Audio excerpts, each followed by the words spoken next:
Salam teman-temanku, salam saudara-saudaraku yang dikasihi oleh Tuhan kita Yesus Kristus. Damai sejahtera menyertai dan beserta dengan saudara sekalian. Saudara, dalam situasi seperti ini adalah sesuatu yang wajar, sesuatu yang manusiawi jika saudara-saudara, teman-temanku merasa khawatir, merasa takut, merasa gelisah, dan merasa seakan-akan tidak ada harapan. Itu menandakan bahwa kita adalah masih manusia. Kita adalah manusia yang lemah, kita adalah manusia yang rapuh, kita tidak punya kekuatan dan kita tidak punya apa-apa. Menurut saya, saudara, seharusnya kita bersyukur jika keadaan itu membuat kita takut, membuat kita khawatir, membuat kita gelisah.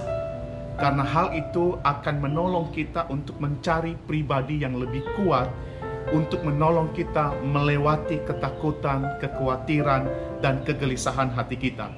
Menolong kita untuk meruntuhkan pikiran kita yang sok kuat, sok berani, dan kemudian mencari kekuatan yang sejati, yang tentunya hal ini kita bisa dapatkan dari Allah yang Maha Kuat. Seorang tokoh reformasi, saudara, yang bernama Martin Luther membangun kerohaniannya melalui doa, melalui perenungan, dan melalui pergumulan yang di dalam bahasa Jermannya dipakai kata Anfechtung.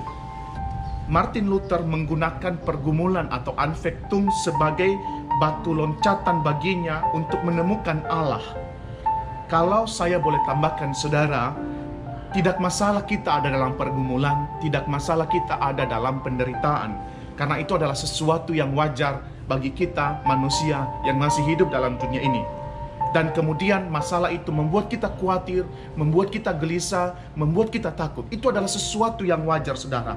Tetapi saudara yang terkasih dalam nama Tuhan, kita juga harusnya memakai waktu-waktu seperti itu untuk kembali kepada core hidup sebagai orang yang percaya kepada Tuhan. Dengan cara apa? Kita berdoa, kita menyerahkan diri sepenuhnya kepada tangan Tuhan. Dalam arti begini, saudara, kalau kita menderita hari ini, kalau kita khawatir hari ini, kalau kita gelisah hari ini, mari kita jadikan itu sebagai latihan iman bagi kita dengan kembali kepada Tuhan yang memiliki kekuatan yang besar.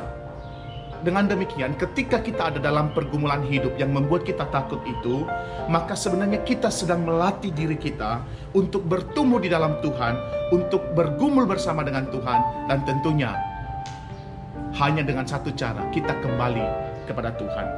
Nah, saudaraku yang terkasih dalam nama Tuhan, di dalam pergumulan orang Israel keluar dari perbudakan Babel, Yeremia itu tidak memberikan alternatif untuk kabur dari tanah Babel. Tetapi justru Yeremia memberikan alternatif yang berbeda. Dia memberikan sebuah program yang tidak biasa bagi orang Israel. Kalau dalam bahasa kita hari ini, Yeremia mungkin berkata begini, sudahlah, ikuti saja cara bermainnya orang Babel. Berdoalah buat orang Babel.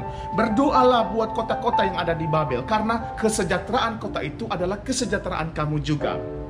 Menurut saya, ini adalah cara Yeremia meminta orang Israel untuk menikmati ketidaknyamanan dari perbudakan di Babel. Karena di baliknya ada rencana Allah yang besar. Seperti yang kita lihat di dalam Yeremia 29 ayat yang ke-11.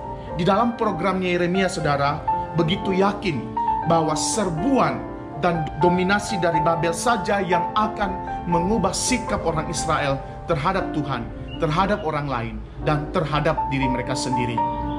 Anda takut hari ini, Anda gelisah hari ini, Anda khawatir hari ini, itu adalah hal yang wajar.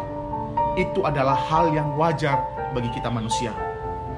Tetapi saudara, jangan khawatir pada ketakutanmu.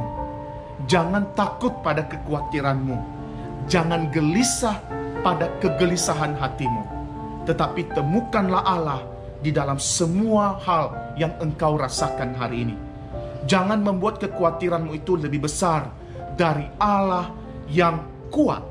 Karena Dia mempunyai rencana yang indah di balik segala sesuatu yang dihadapi oleh anak-anaknya hari ini. God bless us.